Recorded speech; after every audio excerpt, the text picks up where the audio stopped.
students, welcome back in your own class, Sing Science classes associated with PCB classes. How are you?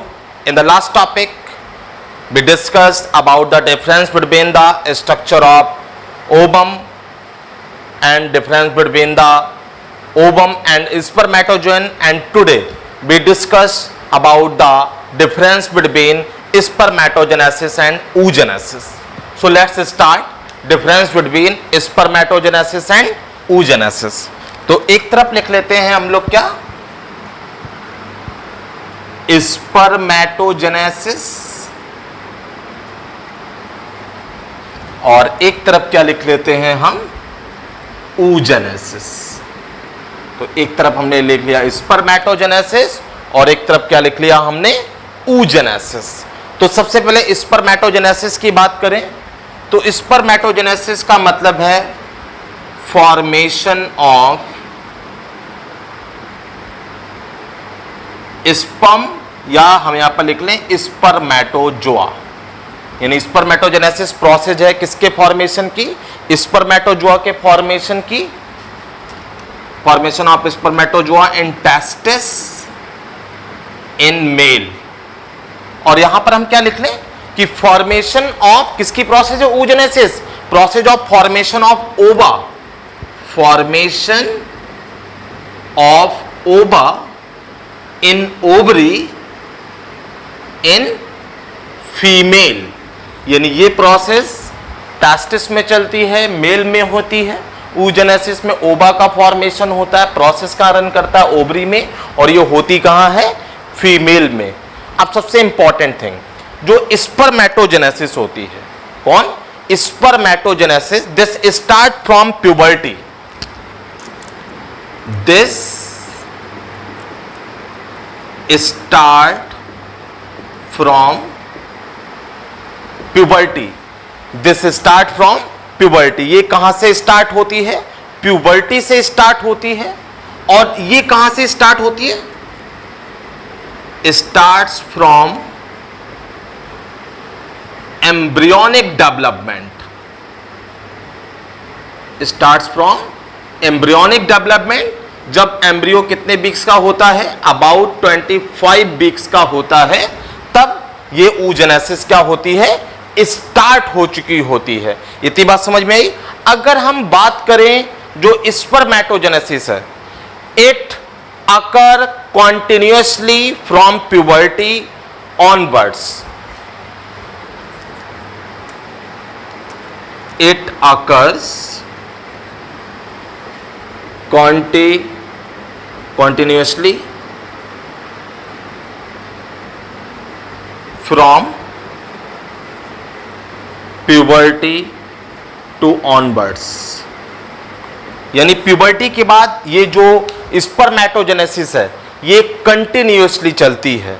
लेकिन अगर हम बात करें कि जो oogenesis है, अगर हम बात करें किसकी, oogenesis की, तो it occurs in a cyclic manner from puberty.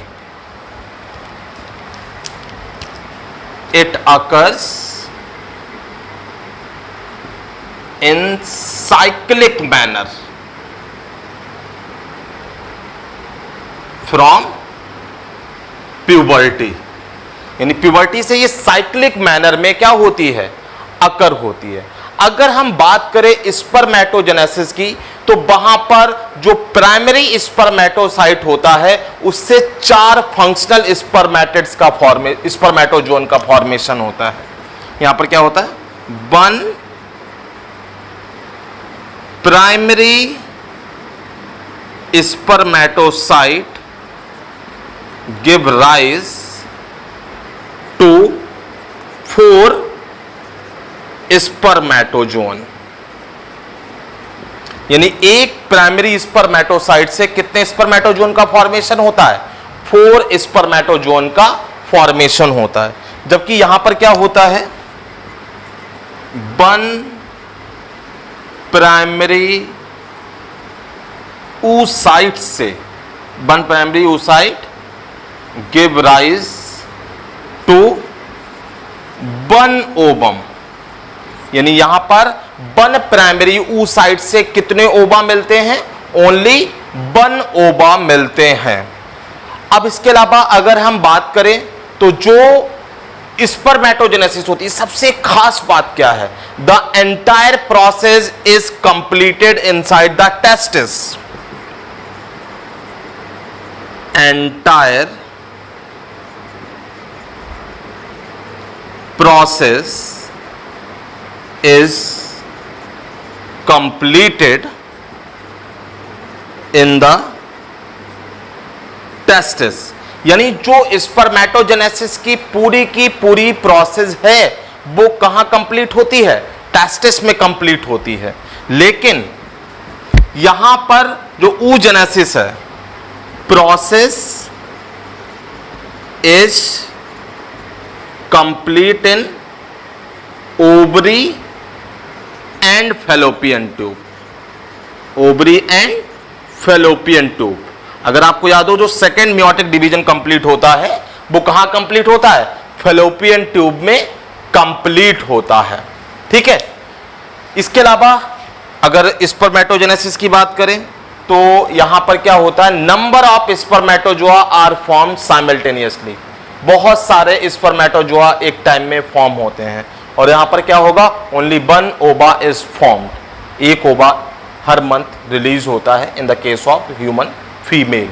तो ये डिफरेंस हो गया किसके बीच में? स्पर्मेटोजेनेसिस एंड oogenesis के बीच में डिफरेंस हो गया। तो आई थिंक सो आपको समझ में आया होगा, और अगर ना समझ में आया तो आप कमेंट सेक्शन में कमेंट करिएगा। हम आपकी प्रॉब्लम सॉल्व करने के लिए प्रेजेंट हैं। तब तक के लिए पढ़ते रहिए, खूब सारा पढ़ते रहिए। मिलते हैं अपनी अगली क्लास में अगले न्यू टॉपिक के साथ। तब तक के लिए goodbye, thank you so much.